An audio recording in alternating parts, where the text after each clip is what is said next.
What's up, everybody? Welcome into the Sansom Sports Media podcast. We're your hosts, Hunter and Michael. We're coming at you live again tonight.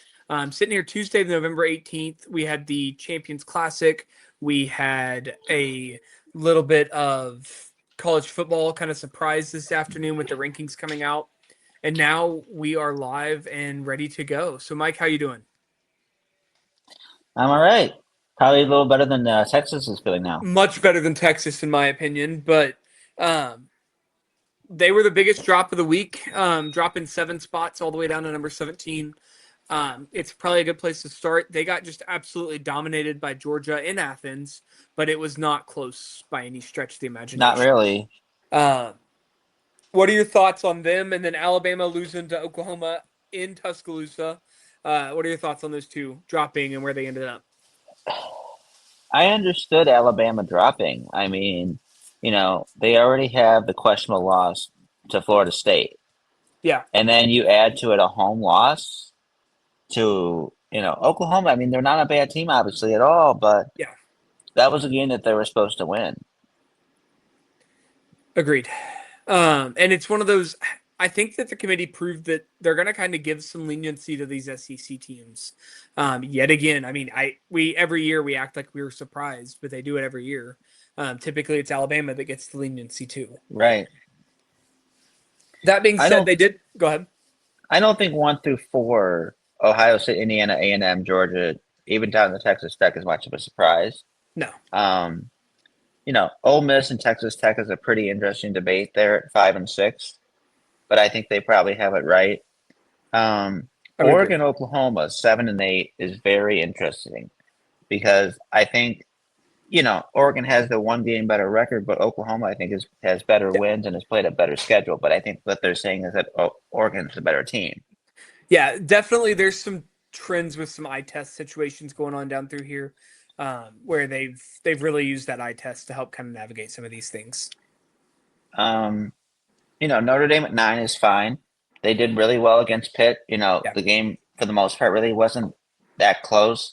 yeah, Um, I think Pitt pretty much gave up when they had the ball at like the Notre Dame 5 yard line down 14 to nothing and just decided to kick the field goal. I didn't think that was a point to kick a field goal. They agreed. you get the ball inside Notre Dame's 15 yard line after a turnover, you got to score 7. Yeah. At the it almost was like they were playing as if the game didn't matter that much to them because if they can win their last couple games and get into the ACC championship game, they could, if they Yes. win, get in. Although we'll see how that turns out. There is not a situation where they're leading the ACC champion I out don't of think so. the college They football still won't. playoff. They still Yeah, won't rank James Madison yet. So exactly. And so, speaking of the group of 5 team, Tulane did get Tulane. ranked. Yep. I was surprised by that. Um, I thought that if they were going to rank any team, it would be JMU. I don't hate the Tulane ranking. I just prefer JMU at this point. I do too.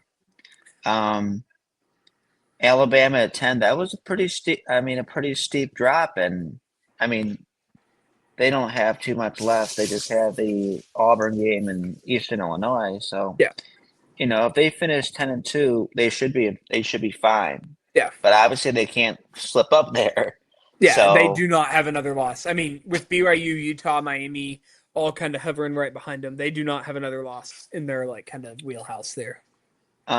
we thought that if there was a 3-loss team from the SEC that could get there, I mean Georgia only has 1 loss, so I mean they got to play Georgia Tech, which will be an interesting game. But they should crush Charlotte, which I think is Yeah. that should seal a spot in the playoff for them. I think. The winner of let's say that Georgia loses to Georgia Tech, they're probably still going to get in because I don't think in that situation they would be in the SEC championship Right. unless I'm mistaken. Um, I think it would Well, be A&M. The Georgia Tech is a non-conference game. Right, right. But I think actually, sorry, not related. I don't think they're going to be in the SEC championship. I believe they're going to be one of the tiebreakers that get left out, but I could be wrong on that. Well, Georgia has the win over Texas and they win over Ole Miss. They lost to Alabama. Yes. So it really depends on how all that turns out. Yeah. So that was kind of where I was going. I was reading something earlier that had the kind of tiebreakers spelled out for me a little bit, and it looks like Georgia might have a tough path to get there, but I don't know that it matters. And obviously they don't have any conference games left, so they're kind of settled.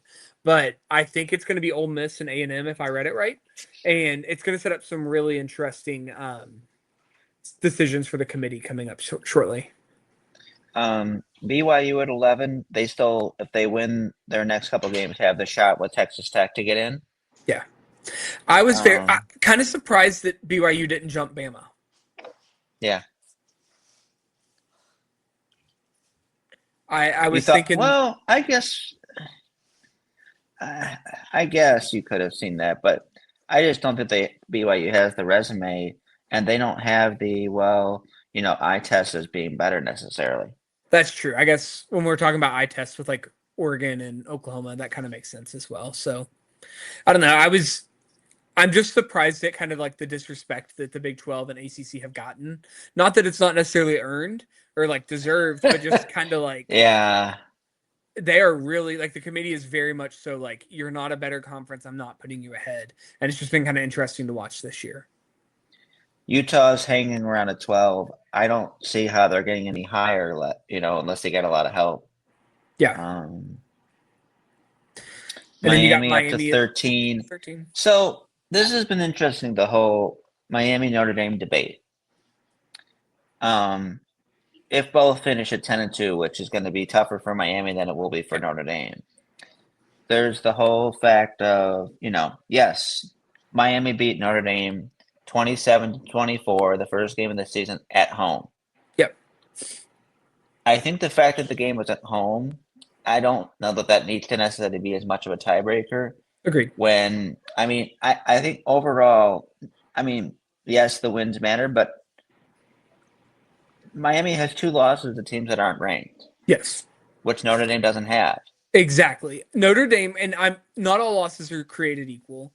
And Miami fans are trying to use the Notre Dame win and that as their like crutch, but you can't lose to SMU and Louisville, especially with one of those being at home, and expect to just like stay automatically ranked ahead of a team that's looked dominant since the second week. Like it'd be different if Notre Dame like had kind of struggled, but they have just dominated their competition, and the committee's absolutely gonna help these people who are out there dominating week in and week out. They're going to get a bump from the committee for that. And, Notre Dame now has the win over Pitt from last week. They beat USC, who's now up to 15 or whatever they are now. And not that Navy is all that great, but it is an 8-2 team that they beat. Yep. And Boise State is a 6-14 that they beat.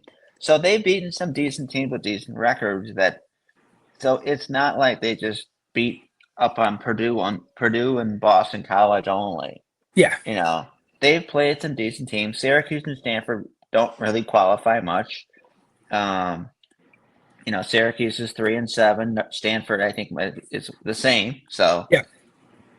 They should win both of those games and finish 10-2, but I just don't think that a 3-point home win needs to necessarily be a tiebreaker between one team getting in and one team getting left out. Agreed. Especially that early in the season. Like, I'm not saying that losses in August don't matter as much as losses in November, but at the same time, that this team is different than that team. It was a first game of the year and a road game for Notre Dame. Like, it's not something that I'm willing to get hung up on, and the committee's clearly not getting hung up on it either. Right. I don't see Vanderbilt getting much higher than 13 or 14 from where they are. Yeah, there's not enough there. Stuck. Yeah, they lost to the 2 best teams they played, and unfortunately, just don't have enough other wins to justify being higher. USC is starting to move up, but they still got to beat Oregon. If they beat Oregon, they're going to be probably in the playoff. I would expect them, if they beat Oregon, to jump up 5 or 6 spots next week. And probably just take Oregon's spot. Oregon may fall to 11 or 12, and you might see USC the higher of those 2 numbers. Oregon just doesn't have any good wins. Agreed. It's a very fragile resume that is built just on a 9-1 season at this point. And this is part of the problem when you have 20 teams in a conference. Yep. There are going to be some years where the only teams you play in your conference aren't all that good. Yeah. And the Well, Big Ten especially the is Big Ten. extremely Yes. top heavy. Yes. Once you get past Ohio State, now Indiana, Oregon themselves, USC, it gets Michigan. I mean, this is not that good of a Michigan team. Correct. I mean, it's still a Okay. solid I mean, football it's team, good, but it's not but Michigan as you would expect. no, right. I think they put up Illinois up into the top 25 because somebody had to be up there. I think Illinois, Mizzou, Houston, Yeah. and ASU are all just kind of, we have to shove somebody up there who has 3 losses. Yeah. I mean, just to not put James Madison there, which again, normally I would say there's no shame in just putting James Madison in at 25 instead of Arizona State, but because it matters when it comes to the top 5 champions, then it does start to matter. Yeah, because then you'd have Tulane. Let's say Tulane loses in the American Championship. It's not like you can just automatically jump JMU. Like you got to set a precedent, and I think it's pretty clear that it's probably going to be the American champ that gets in. So what they'll do with Pittsburgh, if they were to get to the ACC championship and win, and they'll easily put them into the top 25, probably the top 20, just so that they have the ACC champion in. I would say that Pittsburgh, especially as you have teams like Mizzou, Houston, Arizona State, and the like lose, Pittsburgh will probably jump back up into the top 25 even before we get to that. I mean, just to make it easier on themselves. What I look forward to this week is Oklahoma just came off of a huge win over Alabama on the road. Now they come home, and I mean, Missouri, they're not great, but they're certainly not bad. Yeah. This is going to be very interesting to see how they handle that big win and then coming back from that. They're a touchdown dog. They're a touchdown favorite, so we'll see how that turns out. But that's interesting. That's an interesting game to me. The Oregon USC game is huge. Obviously, yeah, the game of the week. I mean, that basically decides which one of those two teams is going to be in the driver's seat to make the playoff. Kentucky being 9.5-point underdogs to Vanderbilt is weird to me. Isn't it? I saw that and I just wanted to call that out. That feels like a low number. Yeah. I think people just aren't used to Vanderbilt being good. That is probably what it is, yeah. Other scores, I think Michigan, Maryland, that's a little, I won't say trap. It's kind of a trap game because, I mean, you're going to have the game at the next weekend. So that is something to keep an eye on. Is it, though? Maryland's lost 6 in a row. You never know. It's a trap game for a reason. I know. BYU Cincinnati, that is huge for BYU. Yes. They have to have this one. And that's the kind of, I mean, Cincinnati is a solid team. Obviously, they've lost twice recently, but that is a game that could kind of turn your season not around, but that could turn some of the perception around a little bit for you if you're. I mean, the Arizona State Cincinnati game was basically for the 25th spot in the poll. It looks like so. Yeah. Pretty much. Illinois and Wisconsin is an interesting one as well. Not necessarily playoff worthy, but very just kind of intriguing matchup. Yeah. And then in our ACC kind of area, Pittsburgh and Georgia Tech in Atlanta. Pitt could basically, I think they would be eliminated if they lose this week. So yeah, they would. It's pretty much an elimination game for both, really. Yeah, I was gonna say I knew it was for Georgia Tech, and I was pretty sure it was for Pitt. Yeah. So that is huge. Cannot overstate how important that one is, and that'll be a 7 p.m. ESPN game too. So that'll be fun. Other than that, a lot of fun little Tennessee and Florida are playing. Kansas State and Utah are playing, but I don't expect some of these to be close. But we'll see what happens. So those are just the games that kind of catch my attention. Sorry to say, Georgia and Charlotte just doesn't catch my attention. No, Samford and A&M does not doesn't do it for me. Would you touch the 43.5 line though? No. You can't. I mean, I would maybe touch a 31.5 line for Ohio State over Rutgers. Yeah. But I'm not touching 43.5. That's just too many points. in almost any game. Yeah. They may go up 42-0 at halftime and then just pull their starters. And then score. And then, give up 7 and score 7 in the second half. Exactly. Yeah. I would not touch that number. That is just too many points. All right. Other than that, any thoughts on college football that you wanted to mention or anything else that you kind of wanted to touch on? There was discussion about a 2014 playoff. No. And that they think no. If they do, they better let all the conferences get a bid. I'm going to say something relatively controversial here. In football, and I think I mentioned this before, in football, I do not think that all of these group of 5 teams should get a spot. Yeah. The disparity is so much larger than it is in basketball.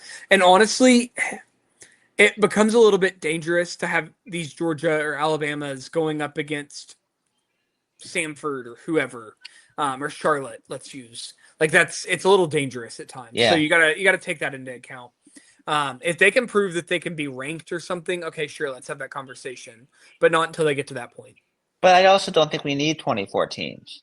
I agree. I think 12 is a good number. Yeah. So 12 that is good. Expanding it to 24 would save the whole everyone getting a bid kind of a thing. Yeah. Agreed. I would prefer to go, if they're going to go up, go to 16 and kind of park it there. But that's still too many in my opinion. Yeah. All right. Moving over, we are going to transition to some college basketball. Week 2, really off to a fast start here. Champions Classic is tonight. We already saw Kentucky fall to Michigan State in what was not a close game at all. And Duke and Kansas are in the second half now, and Duke's up by about 10. Both Kentucky and Kansas dealing with injury issues, but still, I did not love what I saw out of Kentucky without Lowe tonight. That was really 3-2 lost to their 2 toughest opponents, and their 3 wins are unnoteworthy to say the least. Well, when they played Nichols, there was they were struggling with the ball, and right. I mean, it was not like they just completely came out, got up by 30, and just kind of hit cruise. That one struggled for a while. It's too early to start getting concerned. They still get Carolina, they still get Gonzaga, Indiana, and St. John's in non-conference play, but they can't go winless. Correct. In that stretch. Yeah. There's not a lot of there's a decent mid-major even on their non-conference. They did that on purpose. I think, and he shouldn't have, but I do think that Pope maybe had a little hesitation this year, and I think you're seeing just a little bit of that come out. Yep.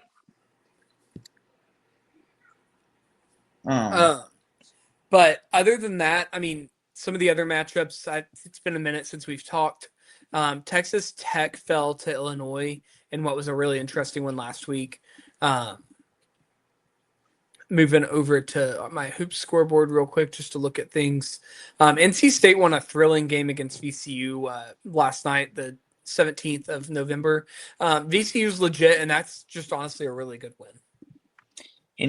The A-10, as far as the whole getting 3 or 4 bids, they've done a decent job of not losing a bunch of bye games, but they're just not getting the big wins they need. Yep. Now, that could be said about the ACC and the Big East as well, but correct. I'm noticing kind of a trend when it comes to lower tier conferences, A-10, American, just not picking up the big win. Yeah. Yet. It's all in November, but you run out of time quickly. I mean, you get through Feast Week next week, which we're going to get into in a little bit, and then suddenly you're going to turn around and it's conference play, and you're done.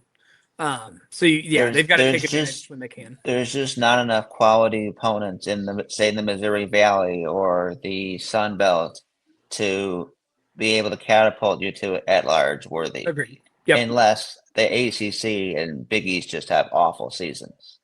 But which is very possible.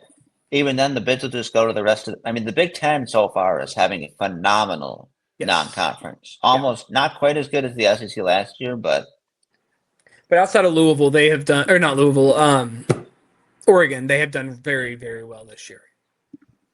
Yeah. Speaking of really well, Auburn competed with Houston the other night Yeah. in Birmingham, 73-72. Auburn looked like they belonged, which was really all I wanted to see out of them. Houston, I believe, is a top 5 team, but the way that they play, they're just not going to pull away. And Houston was able to kind of just barely get by on their defense, but Auburn made it the game at least. Mm-hmm. BYU lost by 2 to UConn in another game that was just absolutely phenomenal to watch. UConn kind of carrying the Big East a little bit. St. John's has that one big game and they lost. They haven't played. Obviously, they've got the Players era coming up, but UConn's been the only Big East team I've really been that impressed with this year. The only other team that has decent wins in the Big East is Georgetown. Yeah, and we don't even know how good these wins are. I don't know how good Maryland is yet, and we don't know how good Clemson is. Yeah. Yeah. I think they're both decent, but I don't know. I mean, I know the Clemson win was at home. The Maryland win was on the road, so that's likely a Q1 win, but it's not going to be a Q1A win, I don't think. And then I definitely don't think that a home game against Clemson is Q1 at all. So you're good wins, but just kind of in name almost, if that makes sense. There haven't been a lot of game losses for the Big East, but there just aren't good wins. Correct. And I mean, your bye game, like the bye game loss that stands out is Santa Clara beating Xavier. And like in reality, it's not like they lost to New Orleans like TCU did. Like Santa Clara actually looks decent, and that might even creep into like the Q2 territory by the end of the year for Xavier. So it's not crippling by any means. DePaul losing to Buffalo may not even be that bad. Yes, that was the other one I wanted to touch on. It's DePaul. They're DePauling. I mean, it's even with a better coach, you know. Yeah. It's really not that terrible of a loss, if I'm being fully honest. But losing to Mac school hurts. Losing to WCC school hurts. And then losing to Northwestern at home. Northwestern, I don't think is that good. I agree. I don't think DePaul's that good, though. Right. So, I mean, it's when you adjust expectations. Like, I'm not surprised that a Xavier lost to Santa Clara or DePaul lost to Northwestern because the other teams, I think, were just the better team in that situation. And DePaul, Northwestern, there's not that much of a home court advantage when they play each other. Yeah, I mean, you're both in Chicago. It is what it is. Yeah. Yep. Other kind of rivalry type matchups. UCLA lost to Arizona by 4. Arizona, I think, is one of the best teams in the country, like top 3-ish team in the country right now. UCLA looked really good with it and hung in there. Made it a defensive kind of just ugly game, which is what UCLA is going to need to do all year. So was kind of impressed with both teams there. Arizona, one of the top 3 resumes in the league in Division I right now. Yeah. Between Gonzaga, them, and Purdue. Agreed. Speaking of Gonzaga, they're currently the number 1 team in KenPom. That is the 5th team that we've had in the first 2 weeks. So it's been a kind of just chaotic start to the season, but lots of shifting, lots of back and forth. And just Gonzaga has looked absolutely phenomenal to start the year. They finally have a defense. Yes. Which means they don't have to score all the time. Yes. But at the same time, they've kept that offense to where if they need to go score 100, they can. They put up 122 yesterday and only gave up 50. That's unbelievable. Yeah. And, Southern Utah is not known to be that bad. Yeah. I mean, they're usually, near the top of their conference when they play. Yeah. So to be that overwhelmingly, dominant as they were and beat them by 72. Yeah. They've got the Arizona State win, the Oklahoma win. They've got the Creighton win too. Correct. That's really impressive. Yep. 2 more games I wanted to mention. The first of which was Purdue beating Alabama. You mentioned Purdue having one of the best resumes in the country. They went to Tuscaloosa, beat Alabama by 7. They did get Trey Kaufman-Renn back and were able to make it. I mean, just they really impressively won. They were able to kind of get their paint in order and take care of business. Yeah. And then my final game that I wanted to mention, back from last Tuesday, I think we recorded on Monday last week. Louisville beat Kentucky in Louisville, 96-88. Jalen Lowe did play for Kentucky. He got hurt either during the game or the next day, and he's probably going to be out for the season. But Louisville just continues to just have that front court or that back court just looks so elite, putting up 100 points a game. This is just a fun team to watch. I agree. All right. With that, we talked a lot about Feast Week. We are about 2 days from Feast Week really getting started, recording here on the 18th. Let's dive into some of the biggest tournaments of the year, unless there was anything else that you wanted to call out, Mike, before we get there. No, we're good. Okay, let's do it. I want to start with the biggest tournament of the week. The biggest names are all going to here.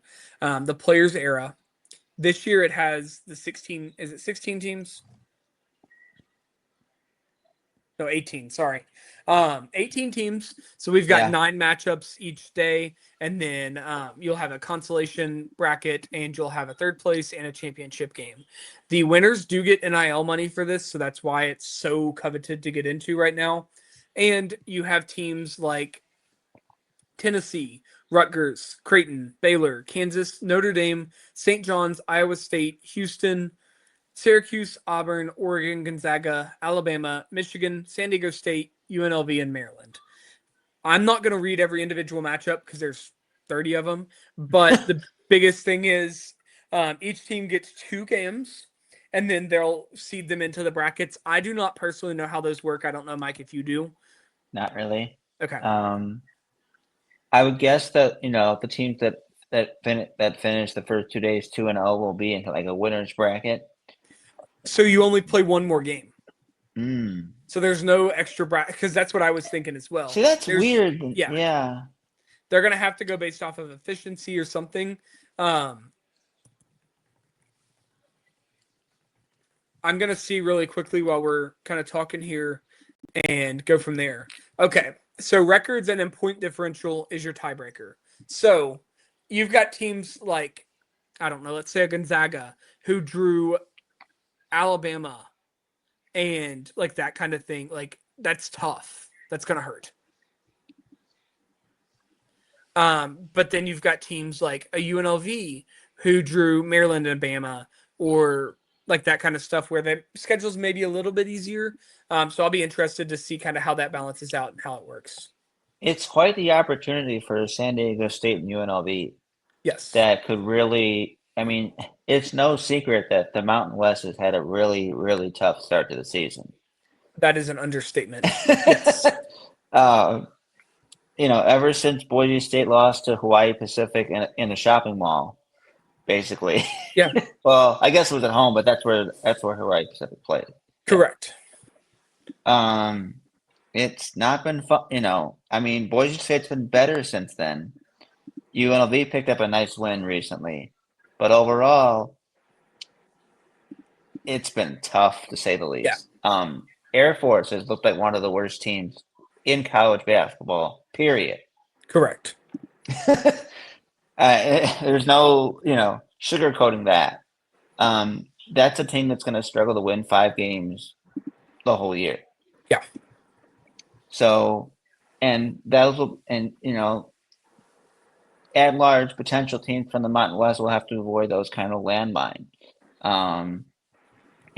Fresno State, Wyoming come to mind as like landmine team. But we got a long way. Colorado State's off to a decent start. We'll have to see how they turn out. San Diego State at the moment, last I saw, was behind Troy in the first half. So that's a game they can't afford to lose. So. That'll be a rock fight tonight too. But yes. So there's opportunity for San Diego State and UNLV there. The Big East could really use some wins too. Creighton could use some wins there. You got both Creighton and St. John's. Yeah. I'll be interested to see what Gonzaga does there if they continue to look as dominant as they have. So my thought is we'll see them and not Alabama, Houston in the championship game. But with it working based off of point differential, I don't know if that's the case because Gonzaga drew Bama and Maryland. So I don't know how their point differential is going to look. Right. So it's kind of a tough one to actually pick because We don't know what all the matchups are Yeah. going to be. Yeah. With that, though, I think Gonzaga's the best team in that tournament, and I'll take them.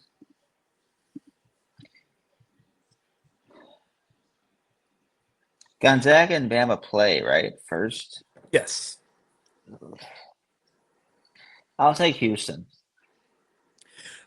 I wanted to take Houston, but what worries me about them is their point differential issue. And if that's what we're like going on, I don't know that they're going to beat. I mean, Houston's going to get Syracuse and Tennessee.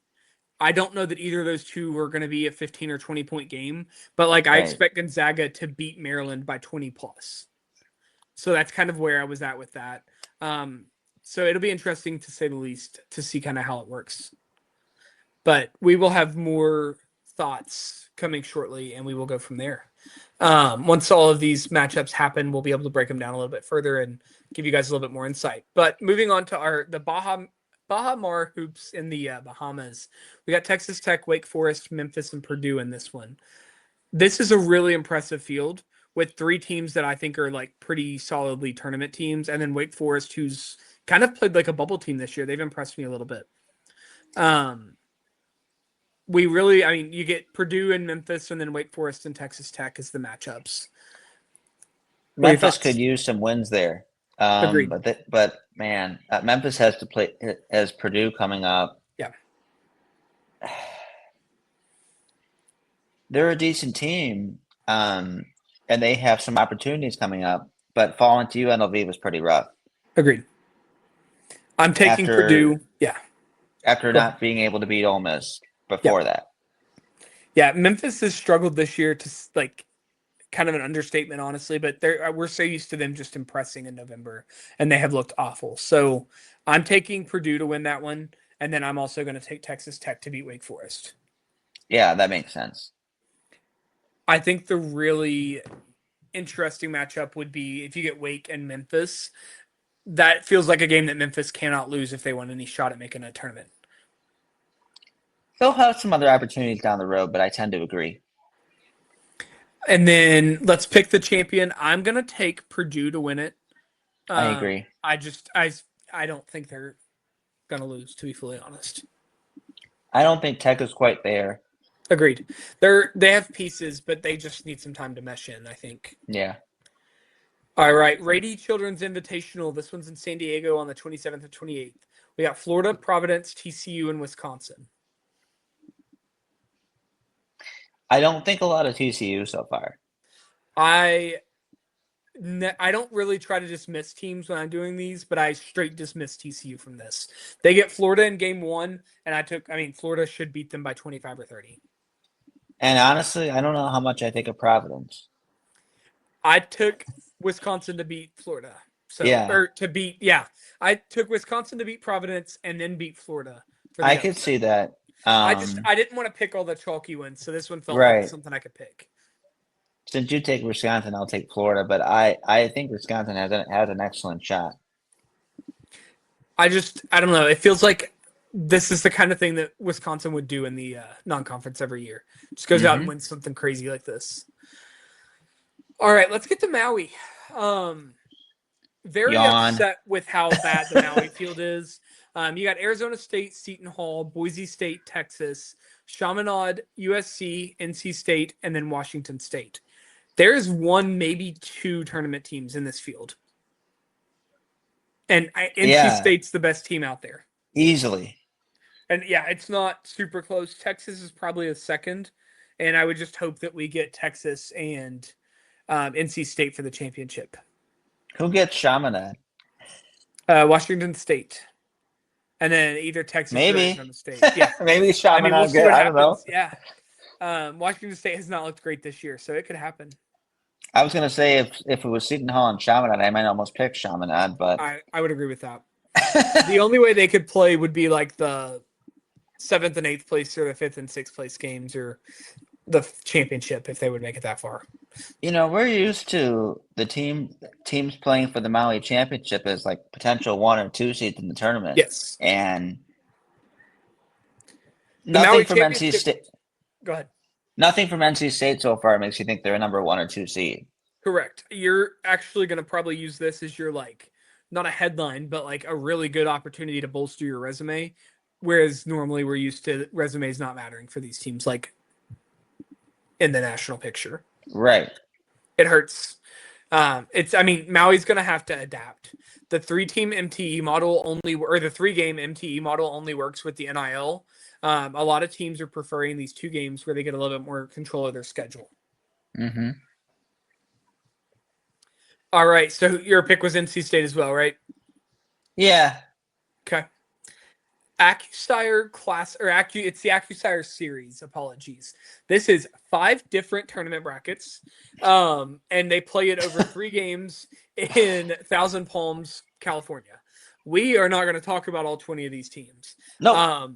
I will read them all just so you can know kind of who's in what, but we are going to talk about 2 of the brackets here. So for easy, I'm just A through Eing these. In bracket A, you've got Utah, Ole Miss, Grand Canyon, Iowa. B is Washington, San Francisco, Colorado, and Nevada. C is Stanford, Minnesota, St. Louis, and Santa Clara. D, Tulsa, Northern Iowa, San Jose State, Loyola, Chicago. And then E is Cal Baptist, Fresno State, San Diego, and Pepperdine. I just wanted to call out here, they do a great job every year of putting really, really good mid-majors from the West Coast into tournaments, and they do not typically get these opportunities. Yeah. Santa Clara and St. Louis in that C bracket, I wanted to call out. They're going to play for sure, and that is a really fun and honestly has some at-large implications potentially. Santa Clara and who? St. Louis? St. Louis, yeah. Yeah, absolutely. Both have looked great this year, and yeah. You get that win, and that's a massive win. Looking at a Utah, Ole Miss, Grand Canyon, Iowa, that feels like the one that probably is the headliner here. Ole Miss and Iowa do play to start the tournament off, so we will get to see that matchup. But still feels like 2 tournament type of teams out of the 20 teams here. That Utah Grand Canyon might be a winnable game for Grand Canyon, although they have not looked very good. So I don't know. I would agree. Typically, I would say yes, they could do it, but they have not impressed me this year to start the season at all. Nor has Loyola Chicago. Correct. Yeah. That would have been an easy draw for them with those. I mean, with Tulsa, Northern Iowa, San Jose State. But now I'm just like, yeah, it's gone. It is what it is. Yeah. Other than that, I don't think there's a ton to talk about. Not a ton of like at large or really any implications. I think that C bracket would be my most fun matchups.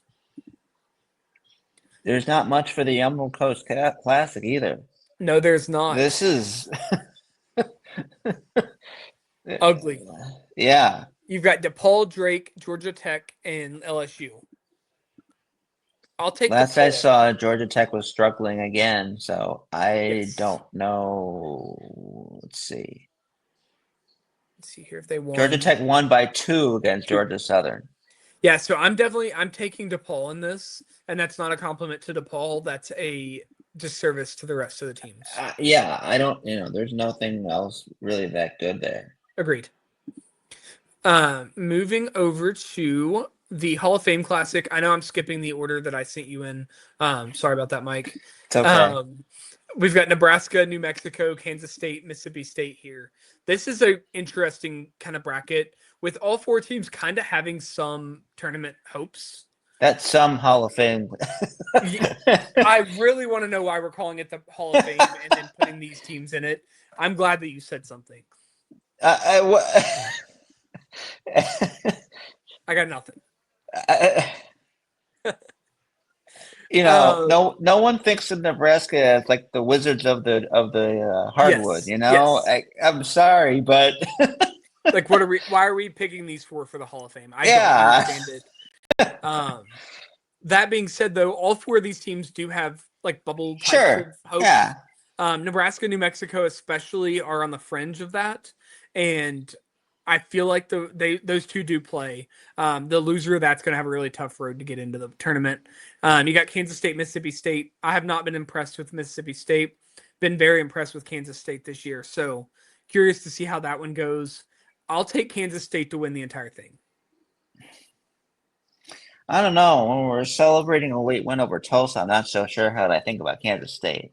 That is fair, but none of the other teams look any better. No, I know. I don't know. I'll take might actually take Nebraska. I don't hate it. Nebraska's got the nation's longest win streak, dating back to last year at this point Yeah. because they won the crown. Yeah. I can dig Nebraska. Moving on to the ESPN Events Invitational here, there are These three are different always events. fun. I love the way that the ESPN like events puts these on. You've got the Adventure, the Magic, and the Imagination bracket. You really need to use your imagination in the imagination bracket to get any like relevancy out of those teams. But Furman is a solid choice, as is Illinois State. So I'll take Furman to win it, but not going to spend any more time on it unless you have anything else you wanted to add. Nope. All right, Adventure bracket. You got Rhode Island and Towson, Liberty and Vermont. That should be a really fun game. Temple and UC San Diego, and then Princeton and Bradley. Your real at-large hopes here are Liberty or Bradley, and probably not looking at big hopes for either. But I like them to come all the way out of their respective sides and end up meeting in the championship. And then I think UC San Diego is a fun team to just kind of watch there as well. I agree.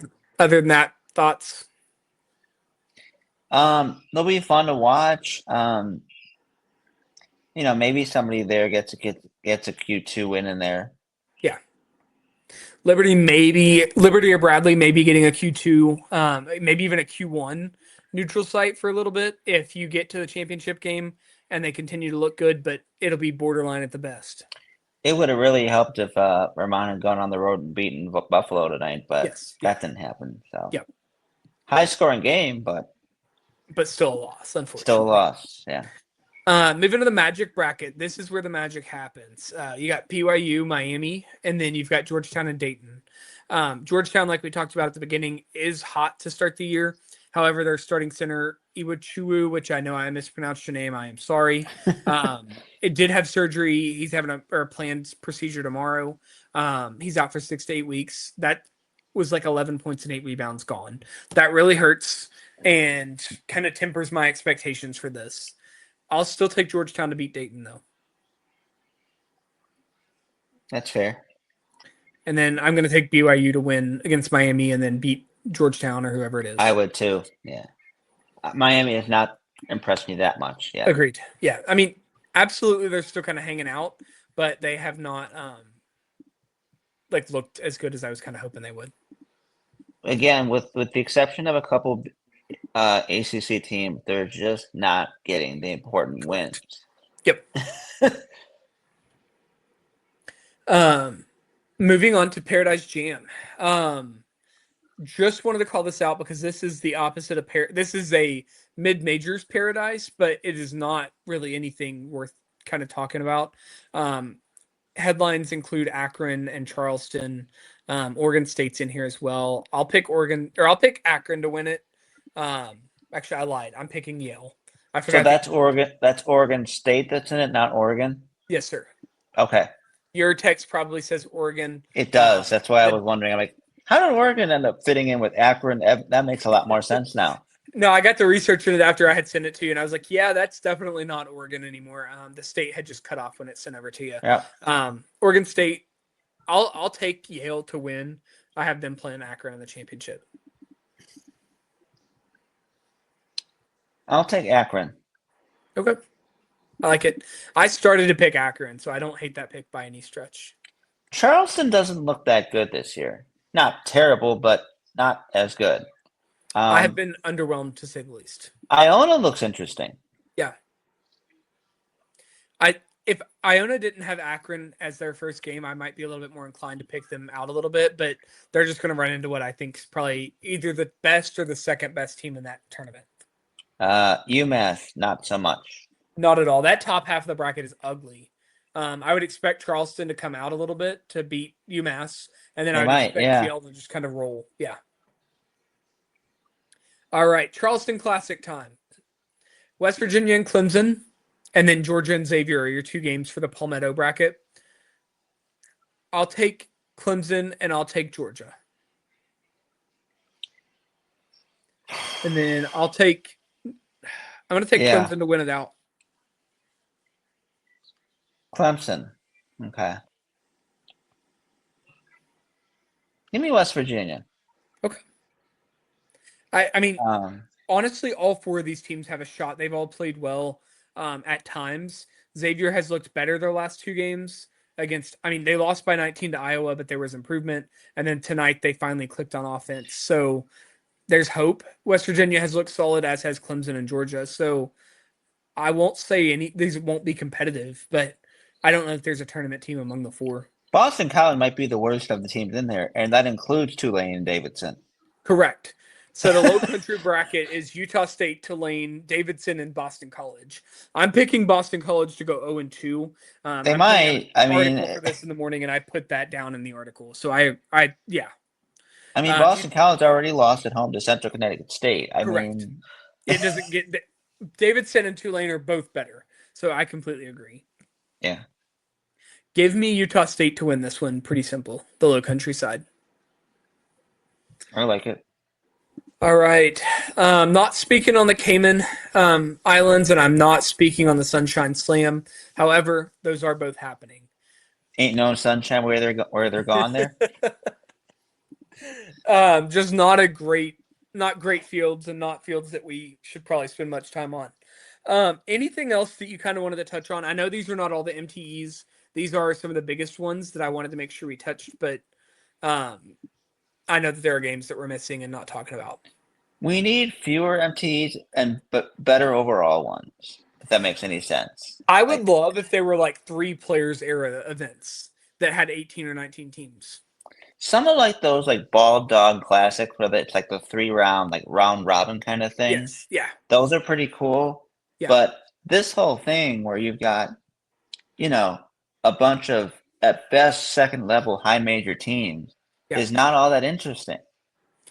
Your teams like Dukes and Kentuckies and like that kind of team are opting out of these because they'd rather just go play big neutral site games. And then your top tier teams that are willing to go are going to where the money is, which is the players era. So then you're just left with these middling programs that honestly it kind of hurts. Like the Charleston Classic. Like the Charleston Classic. That is a great example. That's what I was thinking when I said it. That being said, it's still going to be a lot of fun matchups throughout the week, and there are a couple other MTEs that we didn't get into, and a couple of neutral site games going on as well. So, a lot to come. We'll be back next week with some more game breakdown and just kind of like being able to dive into some resumes finally. These first couple weeks, it's hard to really touch on anything other than just kind of the generalities of, hey, Arizona looks good, and then kind of go from there. We're getting closer to where we can start to get the top 25 best resumes, but we're just not there yet. We're at about 10 to 15 now. Anytime you have to put like UT Martin in as one of the top resumes, it's a problem. Yeah. I just kind of stuck them as like the mid-major of them, I just wanted to put one up in there. Agreed. That it looked solid. But we'll get there. We'll be there like quickly. I would assume probably in the next week. Yeah. That being said, Duke and Kansas have 8 minutes left. I'm gonna hop off here, or 3 minutes left, and it's an 8-point game. Sorry. I'm gonna hop off here and listen to the rest of that. And we will be back soon, guys. Thank you so much. Thanks, everyone.